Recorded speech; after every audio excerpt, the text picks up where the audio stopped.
Ladies and gentlemen, my name is Puleng Makhoalibe. I work for the Henley Business School.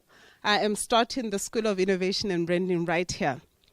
For the past 16 years, I have worked in corporate, in government, and in the last decade in higher education. And I have worked on technological projects that bring innovation in those different environments.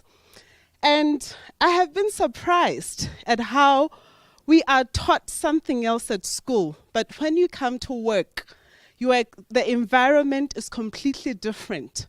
The expectations are high. There is so much more complexity. There is so much more irrationality.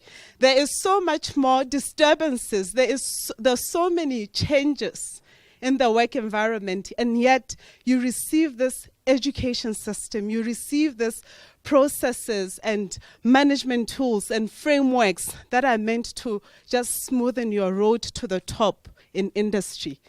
And they don't work. They simply don't work. You come to that place where you have to throw them out the window and be yourself, especially as a manager, especially as a project manager. You just gotta be yourself and make things work and use whatever you got to make life happen. And so this led me to a deeper question of life. And in the MBA, when I enrolled in 2008, I encountered John Foster Pedley, who introduced me to creativity and innovation and design thinking. And I thought, this sounds more real. This sounds more at home. This sounds like something I can use that can mobilize me for the complexity of the work environment. And I began to research in that space ever since that time. In fact, it changed my whole trajectory of life. And I also went further to research it in the PhD. And there, I found a lot of confusion. 280 pages later, I got so many different definitions of creativity, of design thinking, of innovation. In fact, everybody says of it whatever they want. In fact, if you get a DR in front of your name, you have the authority to say whatever, even if it's wrong. That's why I did the DR. So I explored it at depth. And I've been traveling to international conferences. I've presented my work locally and internationally. And as I explored it, I found that design thinking is really about unleashing the child in you. That innocent being, that person inside of you that you put to death through the education system, through inhibitions, through fears of life, through expectations, through life experiences, that person needs to be unleashed.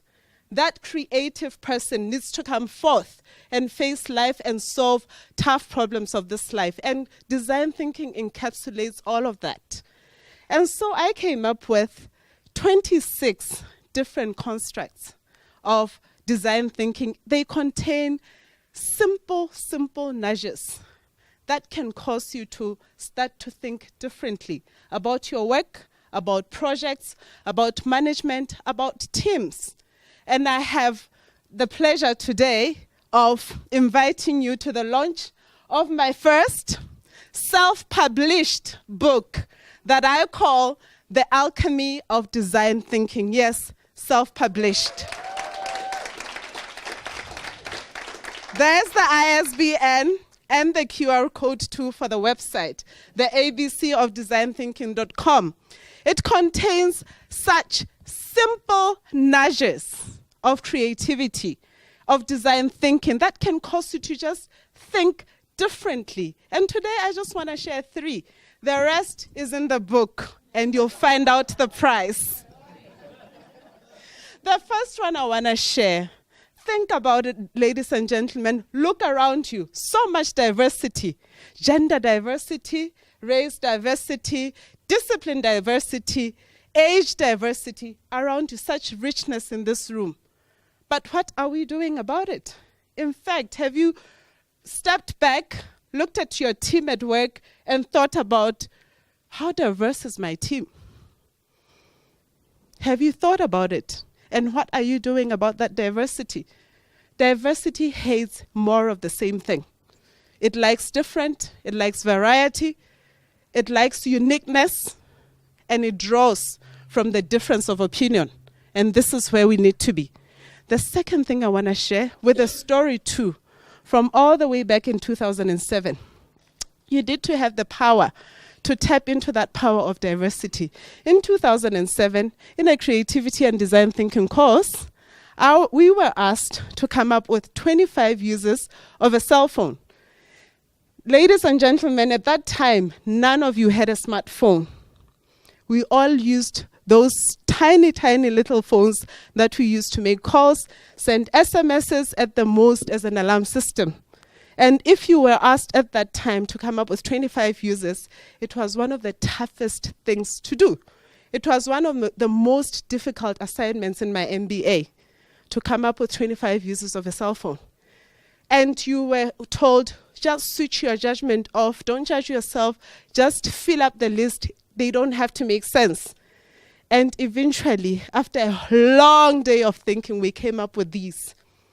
But I assure you that by the end of 2007, Apple launched the iPhone. How many things can you do with your iPhone? Millions of things. I felt bad because it was so hard for me to write down and jot down in my list that I can use my cell phone maybe to plan my wedding.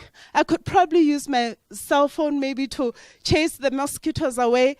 But let me tell you a story, true story. Beginning of this year, me and my husband and my family moved from Cape Town to Johannesburg. And you do know the difference, right? More mosquitoes this side of town than in Cape Town, right? After 10 years of being in Cape Town, we were spoiled. And we got really annoyed. And my husband said, maybe there's an app that chases mosquitoes away. Trust me, there was. And the app chased the mosquitoes away. Trust me, it happened right there, right here and there through your smartphone. So Apple was just a little more imaginative and also confident to rapidly prototype what they believed could change the world. And I didn't have that confidence, even though I came up with those 25 uses. I thought, it's a stupid list, it doesn't make sense, and I threw it out the window. They did something about their list. And they also launched a device that also ushers the rest of us, the market, to determine how we use it.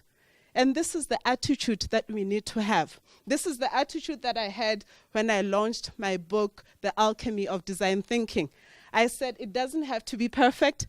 As long as it has those nudges that make a difference, this is what I'm going to take to the world.